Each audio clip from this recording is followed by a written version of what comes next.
everybody, it's Plateau Collector with video number 2.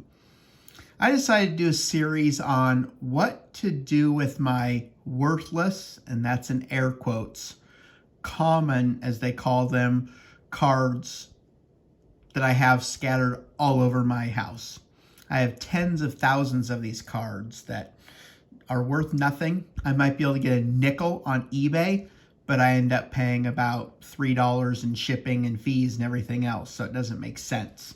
So I was sitting there going, what can I do besides just throwing these away or, something? If you go on YouTube, you'll find a lot of people say things like use them as filler with your other cards so that they don't get damaged, or give them away, things like that. And all that stuff is great, but what if you want to see if there's a little bit of money that can be made from them? So I decided to think outside the box.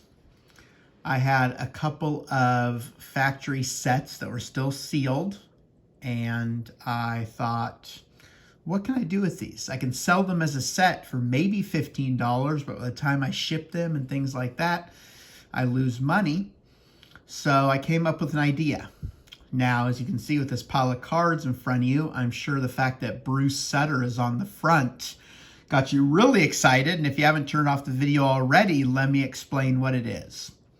So this set I had was the 1989 Fleer set, which had a few decent cards in there, but nothing that would even be worth sending to PSA. Maybe if the Ken Griffey Jr. was in perfect condition, or the Billy Ripken had a obscenity on the end of the bat, maybe, but none of these really were that card.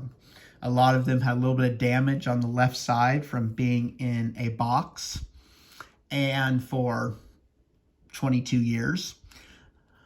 But then I was sitting there thinking, I was like, there's a few Hall of Famers in there. And then I looked into it and realized there are 35 players that are currently in the Major League Baseball Hall of Fame that have baseball cards in that set.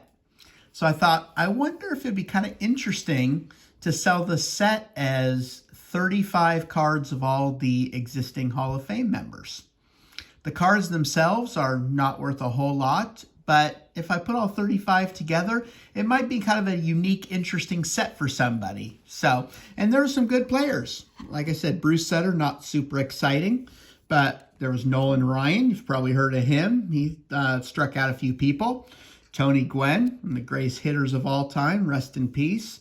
Cal Ripken Jr., the Iron Man, Greg Maddux, Craig Biggio, and then my 3 Mariner connections, Randy Johnson, Ken Griffey Jr., and Edgar Martinez.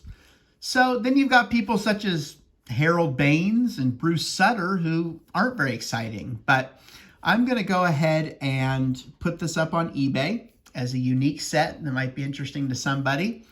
And I will follow up with another video once I sell it or not sell it, and try to come up with some other ideas. So this is a short video, just preparing you for one that'll come later on down the road. I do hope you enjoy my content. I want to start doing more and more of it. I'd love if you'd subscribe, set up notifications, and leave a comment. I would ask that you let the video run as long as possible, even if you're not watching it, just for the algorithms on Craigslist.